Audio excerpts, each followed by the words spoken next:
Right Honorable Prime Minister mark Carney, दोनों देशों के डेलीगेट्स, मीडिया के साथी, नमस्कार। प्रधानमंत्री कार्नी का भारत में स्वागत करते हुए मुझे बहुत खुशी हो रही है। प्रधानमंत्री के रूप में यह उनकी पहली भारत यात्रा है। हम इसे एक महत्वपूर्ण माइलस्टोन के रूप में देखते हैं। पिछले वर्ष कनाडा में आयोजित G7 बैठक में उन्होंने मेरा और मेरे डेलीगेशन का गर्मजोशी से स्वागत किया था। आज उसी आत्मीयता से उनका स्वागत करना मेरे लिए सौभाग्य की बात है। दुनिया में बहुत कम लोग हैं जिनके सीवी में दो देशों की सेंट्रल बैंकिंग लीडरशिप लिखी हो। हमारी पहली बैठक से ही हमारे संबंधों में एक नई ऊर्जा, परस्पर विश्वास और सकारात्मकता आई है। सहयोग के हर क्षेत्र में बढ़ते मोमेंटम का श्रेय मैं अपने मित्र प्रधानमंत्री कार्नी को देता हूं। फ्रेंड्स, भारत और कनाडा लोकतांत्रिक मूल्यों में अटूट विश्वास रखते हैं। हम डाइवर्सिटी को सेलिब्रेट करते हैं। मानवता की भलाई हमारा साझा विजन है। यही विजन हमें हर क्षेत्र में आगे बढ़ने की प्रेरणा देता है। आज हमने इस विजन को नेक्स्ट लेवल पार्टनरशिप में ट्रांसफॉर्म करने पर चर्चा की। हमारा लक्ष्य है कि 2030 तक हमारा व्यापार $50 बिलियन तक पहुंचे। आर्थिक सहयोग का पूरा पोटेंशियल अनलॉक करना यह हमारी प्राथमिकता है। इसलिए हमने कॉम्प्रिहेंसिव इकोनॉमिक पार्टनरशिप एग्रीमेंट को जल्द ही फाइनलाइज करने का निर्णय लिया है। इससे दोनों देशों में निवेश और रोजगार के नए अवसर बनेंगे। कनाडा के पेंशन फंड्स ने भारत में $100 बिलियन का निवेश किया है। यह भारत की ग्रोथ स्टोरी में उनके गहरे विश्वास का प्रतीक है। आज हमें दोनों देशों के बिजनेस लीडर से भी मिलेंगे। उनके सुझाव हमारी आर्थिक साझेदारी का रोड मैप तय करेंगे। फ्रेंड्स, टेक्नोलॉजी और इनोवेशन में हम नेचुरल पार्टनर हैं। With Canada and India innovation partnership, we will turn ideas into global solutions. पिछले महीने भारत में हुई AI इम्पैक्ट समिट की सफलता में कनाडा के बहुमूल्य योगदान के लिए मैं प्रधानमंत्री कार्नी का आभार व्यक्त करता हूं। हम AI के साथ साथ क्वांटम, सुपर कंप्यूटिंग और सेमीकंडक्टर्स में सहयोग बढ़ाएंगे। क्रिटिकल मिनरल्स पर आज हुआ MOU रिजिलियंट सप्लाई चेन्स को मजबूती देगा।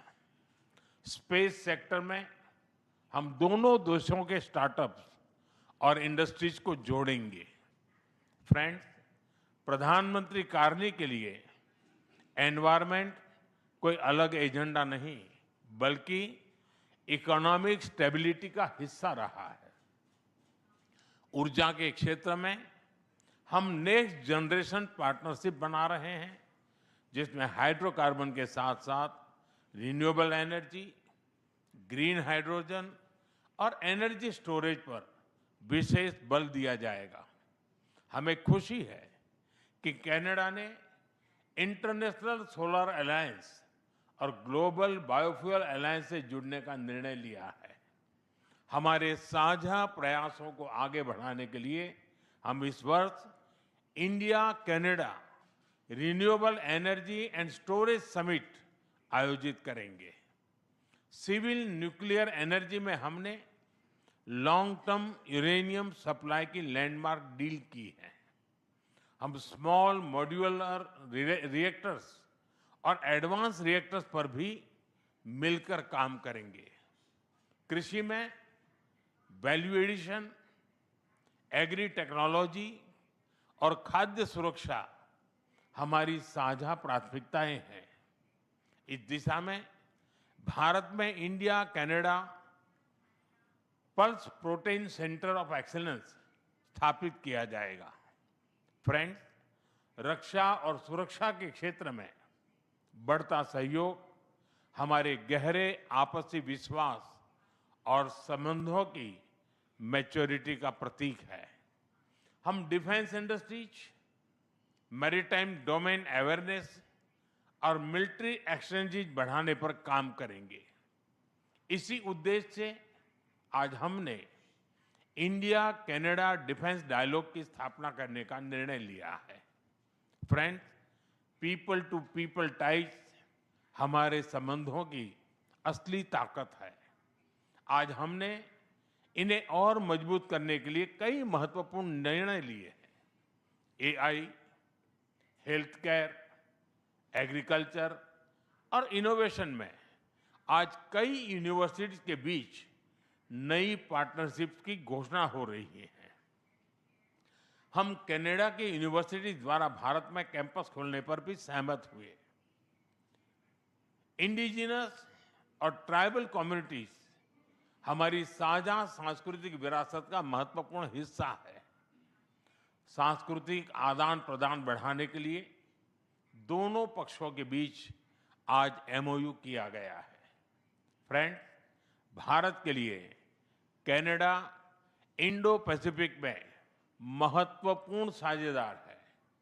इंडियन ओशन रिम एसोसिएशन में डायलॉग पार्टनर बनने में उनकी रुचि का हम स्वागत करते हैं।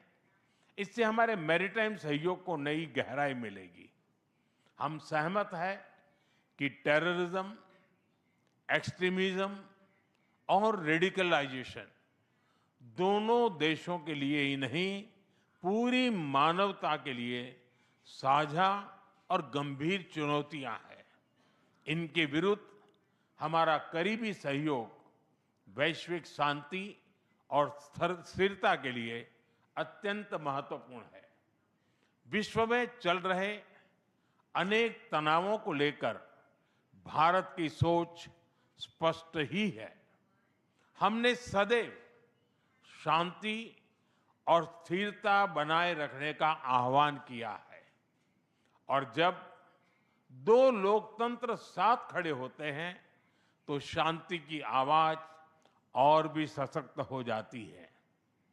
पश्चिम एशिया की वर्तमान स्थिति हमारे लिए गहरी चिंता का विषय है। भारत डायलॉग और डिप्लोमेसी के माध्यम से सभी विवादों का समाधान का समर्थन करता है। इस क्षेत्र में मौजूद सभी भारतीय नागरिकों की सुरक्षा के लिए हम सभी देशों के साथ मिलकर काम करते रहेंगे। एक्सेलेंसी, आपकी यात्रा से हमारे सहयोग के हर क्षेत्र को एक नई ताकत मिली है। भारत के प्रति आपकी गहरी प्रतिबद्धता और दूरदर्शिता के लिए मैं एक बार फिर आपका हार्दिक अभिनंदन करता हूं। बहुत बहुत धन्यवाद।